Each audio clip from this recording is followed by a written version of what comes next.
Welcome to the second edition of the OPFS podcast, and today we are interviewing Molly and Cheryl from our Glasgow services.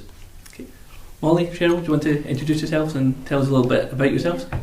Hi there, so I'm Cheryl McDonald. I'm a family support worker at One Parent Families Scotland, and I've been in the role since August, so I would still say I'm quite relatively new to the role, and yep, I'm really enjoying it. Yeah, and I'm Molly. I work alongside Cheryl pretty much every day. We speak, and we are both based in the Glasgow office, and I also just came on to this role in last August as well, so I think that's about 7 months now. And yeah, it's good. We're kept busy, and I think we both are enjoying it so far. That's cool. And can you talk a little bit more about your role at OPFS and the support that you give to single parent families?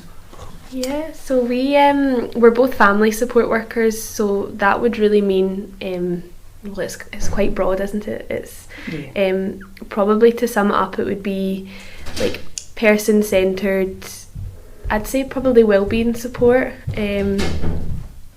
to single parents across Glasgow, so single mums and single dads and kinship carers as well.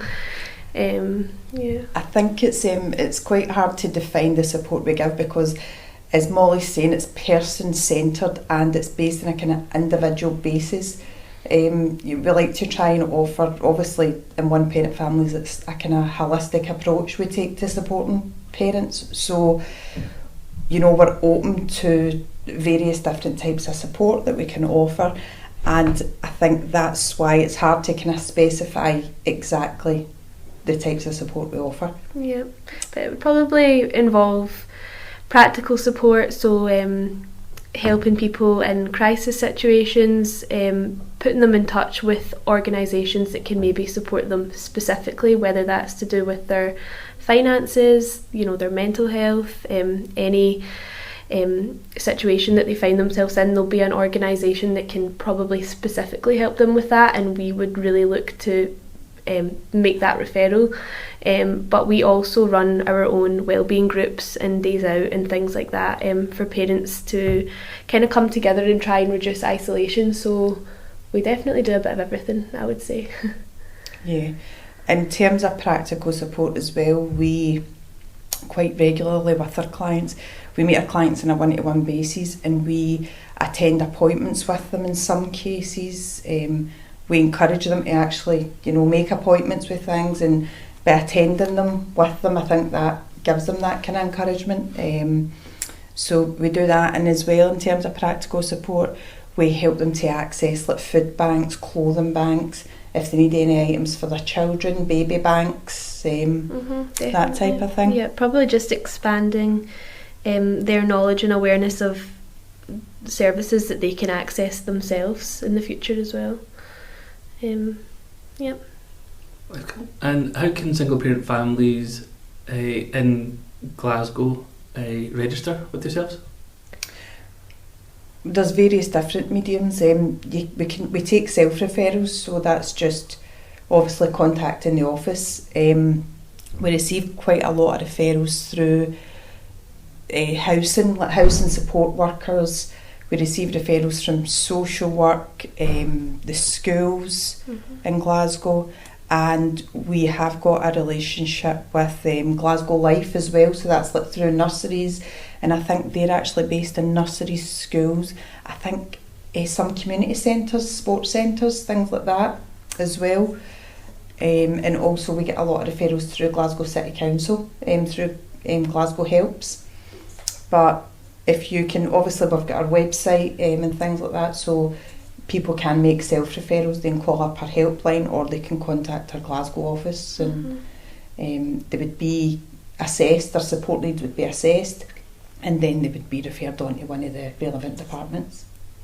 Yeah, it's very easy to get in touch with the organisation. Just, I guess, depending on where you live, just Google, and if you're Glasgow, there's the Glasgow number, and North Lanarkshire and Edinburgh and all over. And we can also message on Facebook as well, and someone would pick that up and someone would probably be in touch. Cool. And if like parents have English as a second language, for example, would we be able to offer like additional support there for them? Yeah, well, myself and Molly have worked with quite a few clients where English has been their second language, and we've actually worked with some clients that have very limited English. So we have, as well, we've got a close relationship with Glasgow City Council, and they offer us an interpreting service. So, and it's really easy to access. And the person that runs it that I've worked with, Will, is just great with the clients, and everything gets arranged quite quickly so people don't have to wait. So, and as well, do you want to talk a wee bit about all the kind of supports you've found for people seeking asylum as well? Yeah, there's various organisations in Glasgow that, if English isn't your first language, they will have people working for that service who is fluent or also from the area that parent is from, so they'll be able to support them. We've got kind of Scottish Refugee Council, Refugee we've got a good relationship with, British Red Cross, there's loads. So if English is not your first language, if we can support you, then we can get an interpreter, but if not, there'll be a place that we can work with to support you. And I would definitely say we are really working to kind of break down barriers for people that English isn't their first language, because our groups as well are really diverse. They're really diverse, and as well, as we said, we do various things. We refer on to other organisations. We've got an interpreting service. Some of your documentation we've translated into Arabic and different languages for clients as well, to be more at ease. So it's definitely something that I think moving forward, we have to be so inclusive. Glasgow's such a diverse place as well, so we will. I think just being in Glasgow and not being able to speak English is just a huge barrier for people looking to access support. So our kind of first point of call there would be, right, what services are out there for this individual that will really kind of prioritise the fact that they maybe can't speak English fluently, and how can they support them. I think as well it's just highlighting to people that are from a different country, just the supports that are in place in Scotland, because that's a thing that you find, isn't it? Like, a lot of people aren't aware of what supports they can actually get, and I just think it's great that we can offer that. We've got the availability to make people aware of what's available. So, yeah, and it's great for us. How much have we learned from other people about different cultures and things like that within our groups? It's been really interesting. Yeah. And do you think like the diverse groups helps that like building of relationships within those groups and within I would different? say 100%. And as well, it's just people just show so much empathy for people, for different cultures and the challenges that some other people face in different cultures and different countries. And I think, as well as you were saying, it's just so humbling, isn't it? Yeah, I know. And we have in our wellbeing group that we do every week, we had kind of two parents come, and both of them facing a lot of isolation living in Glasgow, and they were from the same country, and a tiny country, and neither of them knew anyone else living in Glasgow from this country, so straight away they were able to connect on the fact that they're from the same place, were brought up in that same place, and were able to kind of exchange numbers and keep in touch. And that's just so nice for us to see, isn't it? How you can, just a small wellbeing group like that can just bring people together and form friendships and relationships. And again, really work in reducing the isolation and loneliness that lots of single parents face, but I think that's heightened when they're from a different culture and from a different country, so that's really good. We know that young single parent families are worse off per month under universal credit because rules have changed so that single parents under 25 receive less than over 25s. So do you see this having an impact on young parents that you work with? I think the money that they aren't receiving because of their age, that could be, if you're a single parent, you've got 2 kids, that could be a food shop a week, and that's just an example of how they might be worse off. But I think what we see with the parents that we work with that are over 25 and the challenges they face with universal credits, it's looking at that from a perspective of having 66, being worse off. So I think that kind of highlights how difficult it must be for young parents with the universal credits. And they're doing the exact same job, aren't they, as someone who is over the age of 25? Definitely. I think as well it could be more challenging because they would, even in terms of work, and they would get paid less if they're under 25 as well, and they're getting less universal credit. So it's that impact as well it would have. Now that the restrictions are easing, around COVID, are you managing to see a difference in young single parent families, or just single parent families in general? Are they more eager to access services and groups? And yeah, I think the groups are probably the most challenging, I would say. I think there's still quite a lot of anxiety, a lot of social anxiety for single parents who have maybe spent lockdown at home with their kids. The thought of coming into the city centre and sitting in a room full of strangers is probably quite daunting for them, but as family support workers we would really try and build up a relationship with them to get them to the point where they felt comfortable enough to come in. So if that would be meeting up with them one-on-one first, or scheduling some telephone appointments, really just building up that relationship with them first, so that then they can come to these groups and meet the other parents and feel less isolated. Yeah, we've definitely seen, I think as well, just obviously due to COVID, so much stuff was closed down, the libraries, they're kind of reading groups, IT sessions, all this sort of stuff that really our parents really benefit from accessing. That was all closed down, particularly when me and Molly first started in our role. So things you were trying to access, it was impossible.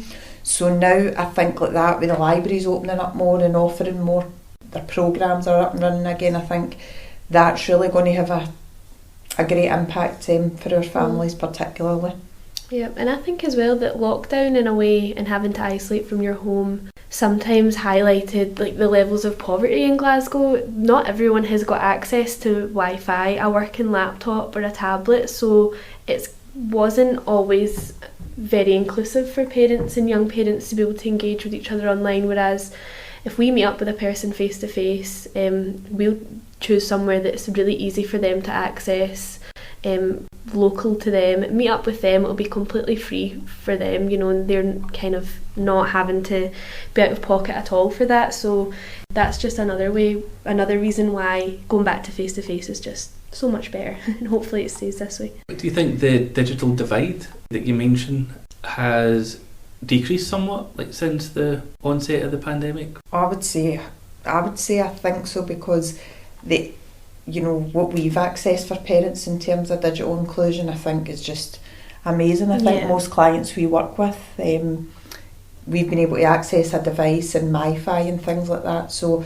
I think it would significantly have decreased due to the pandemic. Yeah, and it's things as well that you don't think about in the pandemic. You're sitting at home 24/7, you're using your gas and electricity, and your bills are high, and I know that bills are high just now anyway, but in lockdown as well, people were not leaving their houses. So for a young single parent with maybe 2 or 3 kids on their own, having to pay their bills and pay for their Wi-Fi and pay for these kind of devices, it was a huge cost for them. So yeah, if we can support people to be able to manage these costs in any way, then we will definitely do that here. I know restrictions are easing and more groups are happening in person, but will there still be the option to attend the groups virtually or on Zoom? Yeah, I think we're working, because some clients would actually prefer the Zoom, and a lot of clients we work with have got social anxiety and stuff like that, so aren't really comfortable in group settings or meeting out in the community. So it is an option we would have for clients, yeah, definitely. Yeah, we'd always give someone the option as well, people's mobility, they're not always able to get out and about, get on buses, walk to places, so we can set up a Zoom call or a telephone appointment with anyone. And we had the bad weather a couple of weeks ago. We just did a Zoom call for the group, which worked well, so we can adapt quite quickly, I think. I think that's one of the good things to come out of the pandemic, is that, you know, we can adapt now. Mm-hmm. So if we do have to cancel a group, we don't have to let anyone down, we don't have to let any of our clients down, we can still connect with them, see them, check in with them, you know, we can put on groups. So I think that's definitely one positive to come out of the situation.